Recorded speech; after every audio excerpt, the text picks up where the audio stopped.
Hello friends, welcome back to my channel SRK drama explain. Friends, ये video मैं लोगों के एंटरटेनमेंट के लिए बनाती हूँ, so please watch full, share, subscribe and like this video. अब चिन की गर्लफ्रेंड माया उसके घर पर आई हुई है तो जाहिर सी बात है उसका खुश होना तो बनता ही है। चिन बहुत ही ज़्यादा खुश होता है। वो खोन से रिक्वेस्ट करने लगता है कि आज उसे उसके रूम में नहीं सोना है क्योंकि उसे डर लग रहा है। आज वो इन्हीं दोनों के साथ सोएगा। चिन माया के शोल्डर पे अपना सर रखता है। आहा, आज तो मैं बहुत ही अच्छा ड्रीम देखने वाला हूँ। तभी खोन उसके कानों को टाइटली मोड़ते हुए कहती है, बस बहुत हो गया, अगर सोना है तो अपनी सिस्टर के पास, कभी मेरे पास तो आए नहीं हो और आज यहाँ पर आए हो। क्या तुम भूल गए हो कि तुम्हारी जगह कहाँ पर है? जिस पर चिन कहता है, हाँ मेरी जगह बस यहीं पर ही ना, मुझे सोना है। खोन चिन को एक किक मारती है जिसकी वजह से चिन नीचे गिर जाता है। तब खोन कहती है, तुम्हारा बेड नीचे है, आज तुम नीचे सोओगे। माया बहुत ही ज्यादा खुश थी इन सिबलिंग्स की नोक झोंक को देख करके। लेक अपने फ्रेंड से मिलने के लिए आया हुआ था जेल में। उसका फ्रेंड जब लेक को देखता है वो बहुत ही ज्यादा खुश हो जाता है एंड सडनली दौड़कर उसके पास जाता है और उससे रिक्वेस्ट करने लगता है, प्लीज़ ब्रो, जैसे तैसे करके लास्ट टाइम मेरी हेल्प कर दो, नेक्स्ट टाइम मैं ऐसा कोई भी काम नहीं करूँगा। जिस पर लेक कहता है कि तुम्हें तो मैं यहाँ से निकाल दूंगा, लेकिन इससे पहले तुम्हें प्रॉमिस करना पड़ेगा और कुछ इन्फॉर्मेशन भी हमें देनी पड़ेगी। जिस पर लेक का फ्रेंड कहता है, अगर मैंने उन लोगों के रिलेटेड कोई भी इन्फॉर्मेशन तुम्हें दी तो वो लोग मुझे जान से मार देंगे, मैं मरना नहीं चाहता हूँ। जिस पर वी कहता है कि अगर तुम उनके बारे में मुझे नहीं बताओगे तो वैसे भी तुम जान से मारे जाओगे, तो बेटर रहेगा कि तुम मुझे बता दो, मैं तुम्हारी इसमें हेल्प करूंगा। सीन यहीं से कट होता है और अगले सीन में वी को दिखाया जाता है जो इन्वेस्टिगेशन के लिए उसी प्लेस पर पहुंच चुका था जहां पर लेक के फ्रेंड ने बताया था कि ड्रग्स डीलिंग का काम किया जाता है। वहां पहुंचने के बाद वी ने बहुत सारे लोगों को अरेस्ट किया था, लेकिन किम बहुत ही ज़्यादा लकी था, इसी वजह से तो वो बच जाता है और साथ ही उसका चमचा भी। लेकिन अब वो बदले की आग में और भी ज़्यादा तड़पने लगता है कि इसे तो मैं छोड़ूंगा नहीं। माया अपने घर जाने वाली थी तो चिन अपनी जिद लेकर के बैठ जाता है, मैं भी माया के घर पर जाऊँगा। जिस पर खोन मना करती है, तुम वहाँ पर जाकर क्या करोगे? माया कहती है, जाने दो ना, छोटा बच्चा है, अगर वो चाहता है वो मेरे घर जा सकता है। जिस पर चिन माया को पकड़ते हुए कहता है, देखा कितनी समझदार है, कितनी अच्छे से समझ गई, क्या मैं जाऊँ?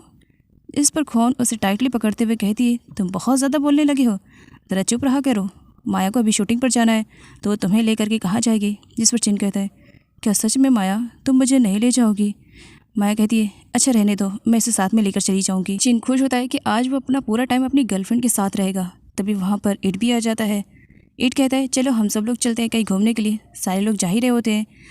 माया और चिन दोनों कार में बैठते, तभी वहाँ पर कुछ गुंडे आ जाते हैं और ईट को पकड़ के वहाँ से लेकर के जाने लगते हैं। ईट खोन को बचाने के लिए कार से बाहर निकल आती है, लेकिन उसे आइडिया नहीं था कि उसका ये डिसीज़न उसके लिए ही बुरा साबित होएगा। साथ ही उसे भी किडनैप करके दूसरी प्लेस पर लेकर जाया जाता है। माया बहुत ही ज़्यादा अपसेट थी, उसे समझ में नहीं आ रहा था कि वो क्या करे। वी कहता है, तुम याद करने की कोशिश तो करो, कार का नंबर क्या था, कुछ तो हिंट दो। इस पर माया कहती है कि वो इतनी बुरी तरीके से डर गई थी कि उसे कुछ भी समझ में नहीं आया। उसने तो कार के नंबर को भी नहीं देखा था, उसने बस यही देखा कि वो लोग ईट और खोन को किडनैप करके बस लेके जा रहे हैं। तब फिर माया से कहता है, ओके पहले तुम कूल डाउन हो जाओ, तुम्हें इतना ज़्यादा घबराने की ज़रूरत नहीं है, जो भी होएगा मैं देख लूँगा, तुम परेशान मत हो। डैड को भी ईट और खोन के बारे में मालूम पड़ चुका है कि किसी ने उन्हें किडनैप किया है। डैड वी से पूछते हैं, वी बताता है कि डैड अभी तक कुछ भी हिंट नहीं मिला है कि वो किडनैपर्स कौन है। डैड कहते हैं कि ये किडनैपर्स वही तो नहीं जिन्हें कुछ टाइम पहले हमने अरेस्ट किया है और उनके ड्रग्स के माल को हमने पूरी तरीके से बर्बाद कर दिया। तभी डैड को अननोन नंबर से कॉल आता है और वो कॉल था किम का। किम ईट के डैड से कहता है कि अगर उन्हें अपनी बेटी की जान प्यारी है तो उन्हें वही करना पड़ेगा जैसा कि वो कहेगा।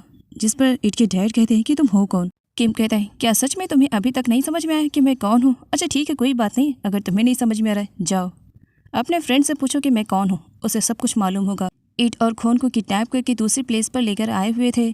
जब यहाँ पर किम खोन को देखता है तो उसे पहचान जाता है कि किसकी बेटी है।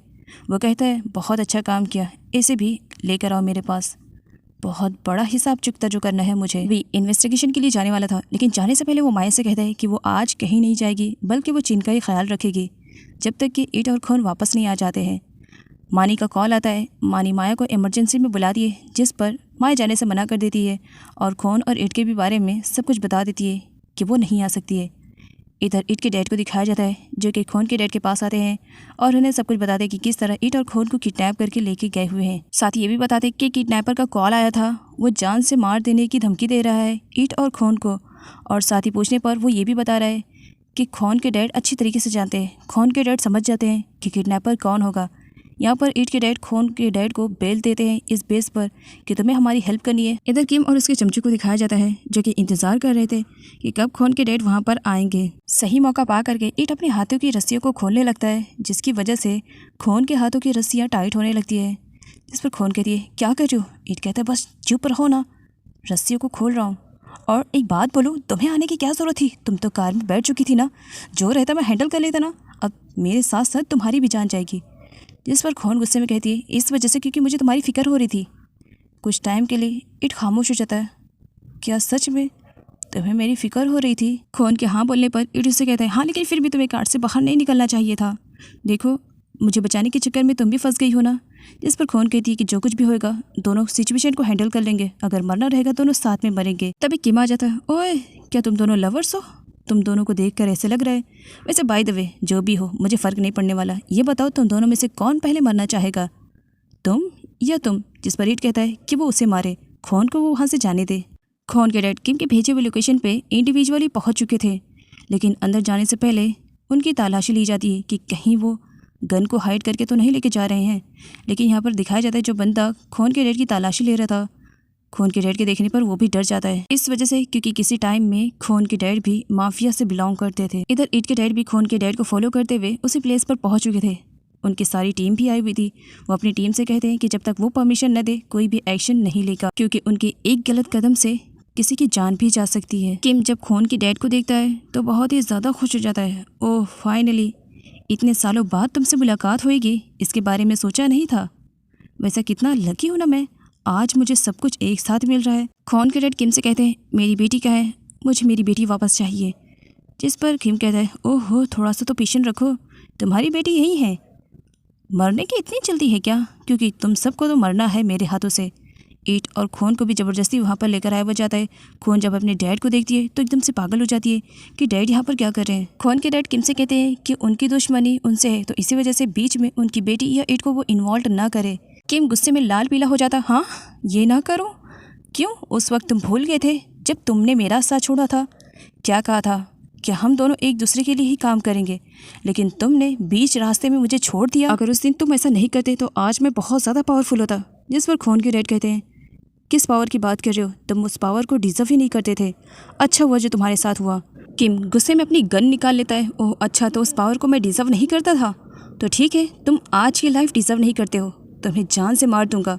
उस दिन तो बहुत बड़ी गलती हो गई थी तुम्हें जिंदा छोड़ करके, आज नहीं छोड़ूंगा, लेकिन शुरुआत तुमसे नहीं तुम्हारी प्यारी बेटी से करूंगा। उसकी जान लेते ही तुम्हारी जान तो खुद ब खुद निकल जाएगी। ये कहकर वो खोन को मारने वाला था। जिस पर ईट कहता है इस तरह कायरो की तरह वो क्यों उन लोगों से फाइट कर रहे हैं? अगर फाइट करना है तो वो ईट से करे। किम ईट से कहता है तुम चुप हो जाओ बाइकर बॉय, वरना तुम्हें पहले शूट करूंगा। ईट को फर्स्ट टाइम इतना ज़्यादा बुरा लगा था जब किसी ने उसे बाइकर बॉय कहा। ईट कहता है कि मैं बाइकर बॉय नहीं हूँ, मैं रेसर हूँ। कह करके वो किम के साथ फाइटिंग करने लगता है, लेकिन ज़्यादा देर तक वो किम के साथ फाइटिंग नहीं कर पाता है। किम उन दोनों को ही गन पॉइंट पर रख लेता है। तभी वहाँ पर पुलिस की भी एंट्री हो जाती है। ईट के डैड किम से कहते हैं कि वो गन को नीचे रखे और अपने आप को सरेंडर कर दे, लेकिन किम ऐसा करने के लिए तैयार ही नहीं था। उल्टा वो तो खोन और ईट को ही गन पॉइंट पर रख लेता है, ये कहते हुए कि अगर तुम लोगों ने अपनी गन को नीचे नहीं रखा तो इन दोनों को मैं जान से मार दूंगा, और इन्हें मारने के लिए एक गोली ही काफ़ी रहेगी। वी जाबाज पुलिस ऑफिसरों की लिस्ट में इन्वॉल्व होता है और इसके बारे में किम को पहले से आइडिया था। इसी वजह से वो किम से हार न जाए, वो किम को अपने पास बुलाता है, वो भी गन रख करके। किम वैसे ही करता है। आगे वो किम को अपने गन पॉइंट पर रखता है। सुना है तुम अपने डिपार्टमेंट की आन बान शान हो, तुम्हारी जान तो बहुत ही ज़्यादा इंपॉर्टेंस रखती है। किम की दुश्मनी खोन के डैड और ईट के डैड से थी, लेकिन अब यहाँ पर वो सारा गुस्सा उनके बच्चों पर निकाल रहा था। खोन के डैड सही टाइम पर एक्शन लेते हैं, जिसकी वजह से वहाँ पर सारे लोगों में फाइटिंग स्टार्ट हो जाती है। वी को भी अपनी गन मिल जाती है और उस गन से वो किम को शूट कर देता है और किम की ऑन द स्पॉट डेथ हो जाती है। ईट जा करके खोन को बचाता है और उससे पूछता है कि वो ठीक है। खोन अपने डैड को जा करके सडनली हक कर लेती है कि थैंक गॉड उन्हें कुछ नहीं हुआ। वो रो भी रही थी। पुलिस बचे हुए क्रिमिनल्स को अरेस्ट करती है और उनकी डेड बॉडी को हॉस्पिटल में भेजती है। ईट वी के पास जाता है और उससे कहता है थैंक गॉड तुम इतने जल्दी मरे नहीं, खुश हूँ। ईट की बातों में वी के लिए केयरिंग नजर आ रही थी, जिस पर वी काफ़ी खुश था। खोन के डैड और ईट के डैड को एक साथ में दिखाया जाता है। खोन के डैड यहाँ पर बताते हैं और इसी के साथ एक पास्ट का फ्लैशबैक दिखाया जाता है। खोन के डैड जब किसी टाइम में माफिया से बिलोंग करते थे, उन्हें रोकने के लिए वी के डैड ने उन्हें गन पॉइंट पे रखा था, लेकिन पीछे से किम ने उन्हें शूट कर दिया था, ये कहते हुए कि हमारे रास्ते में जो आएगा मारा जाएगा। सीन प्रेजेंट का दिखाया जाता है। ईट के डैड कहते हैं अगर सच्चाई ये थी तो तुमने मुझे पहले क्यों नहीं बताया। जिस पर खोन के डैड कहते हैं इसी वजह से जो आज तुमने फैसला लिया है वही तुम उस वक्त भी लेते, तुम मेरी बातों पर यकीन नहीं करते, इसी वजह से मुझे ये करना पड़ा। इधर चिन बहुत ही ज़्यादा परेशान था। वो वी को कॉल करता है, कॉल वी रिसीव नहीं कर रहा था, इसी वजह से वो और ज़्यादा परेशान हो जाता है। ईट और खोन को देख करके वो उन लोगों को टाइटली हक करता है। थैंक गॉड तुम दोनों वापस आ गए हो, मैं बहुत ही ज़्यादा डर गया था। तुम्हें मालूम भी नहीं जब वो गुंडे तुम्हें किडनैप करके लेके जा रहे थे तब मैं तुम्हारे लिए कुछ भी नहीं कर पाया था, मुझे बहुत ही ज़्यादा बुरा लगा। खोन माया को टाइटली हक करती है कि उसके ना रहने पर उसने चिन का ख्याल रखा, इसके लिए थैंक यू सो मच। चिन पीछे से आता है, ओह अच्छा हक करना है, मैं भी हक कर लूँ। तब खोन उसे दूर करती है, जिस पर चिन कहता है मुझे भी हक करना है, कौन है कौन है, अच्छा ईट क्या मैं तुम्हें हक कर सकता हूँ। वो उसे ज़बरदस्ती हक करने लगता है, जिस पर ईट कहता है ओहो अब बस रहने दो, तुम हक मत किया करो। ईट की तरफ जब यहाँ पर माया को मालूम पड़ता है कि वी पर फायरिंग की गई थी तो वो बहुत ज़्यादा डर जाती है कि कहीं वी को कुछ हुआ तो नहीं है, जबकि खोन और ईट दोनों ही कहे जा रहे होते हैं कि वी को कुछ भी नहीं हुआ। लेकिन माया बहुत बुरी तरीके से डरी हुई थी, वो बस वी से मिलना चाह रही थी। वी को देख करके उसे टाइटली हक करती है, रोते हुए उससे कहती है बताओ तुम्हें गोली लगी है, कहाँ पर लगी हुई है, तुम ठीक तो हो ना, और दोबारा से हक कर लेती है। जिस पर वी उसे कहता है ओहो पहले तुम शांत हो जाओ, मुझ पर फायरिंग ज़रूर की गई थी लेकिन गोली नहीं लगी है, मैं सेफ़ हूँ, देखो सही सलामत तुम्हारे सामने खड़ा हूँ। तब यहाँ पर माया को तसल्ली होती है कि थैंक गॉड चलो वी को कुछ भी नहीं हुआ। ईट यहाँ पर अपनी बहादुरी के किस्से चिन को सुना रहा था कि किस तरह उसने उन गुंडों से फाइट की, जिस पर चिन की नज़रों में तो ईट हीरो बन चुका था और ये सब देख करके खोन स्माइल कर रही थी। तभी चिन बैक साइड पे देखता है, क्या सच में मैं सही देख रहा हूँ। ईट कहता है क्या देख रहे हो। चिन कहता है मैं डैड को देख रहा हूँ। Dad oh my God really आप आ चुके हैं, कहकर टाइटली हक करता है। खोन ईट को वहाँ से जाने के लिए कहती है। डैड फर्स्ट टाइम ईट को थैंक्स बोलते हैं उनकी बेटी की जान बचाने के लिए, जिस पर ईट कहता है कि ये तो उसका फ़र्ज़ था, वो अपनी प्यार की जान ऐसे कैसे जाने दे सकता था, अगर कभी ज़रूरत पड़ी तो वो अपनी जान दे भी सकता है, लेकिन वो खोन को बिल्कुल भी हर्ट होने नहीं देगा। ईट के वहाँ से जाने पर खोन काफ़ी अपसेट दिखाई दे रही थी, वो डैड से भी बात नहीं करती और रूम में चली जाती है। डैड उसके पास आते हैं, क्या बात है तुम मेरे पास को लेकर के अभी तक नाराज़ हो। जिस पर चिन कहता है तुम अब तक डैड से क्यों नाराज़ हो, डैड का वो पास्ट था। खोन डैड से कहती है आपने इतनी बड़ी सच्चाई हमसे क्यों छुपाई। डैड कहते हैं कि मेरा पास्ट बहुत ही ज़्यादा बुरा था, मैं तुम लोगों को अपने पास्ट में इन्वॉल्व नहीं करना चाह रहा था, इसी वजह से मैं पहले माफिया था, लेकिन जब से तुम्हारी मॉम मेरी लाइफ में आई मैंने अपनी लाइफ को पूरी तरीके से चेंज कर दिया और एक नॉर्मल पर्सन की लाइफ को गुजारने लगा जैसे कि तुम्हारी मॉम चाहती थी। अगर तुम हर्ट हुई हो तो आई एम सॉरी।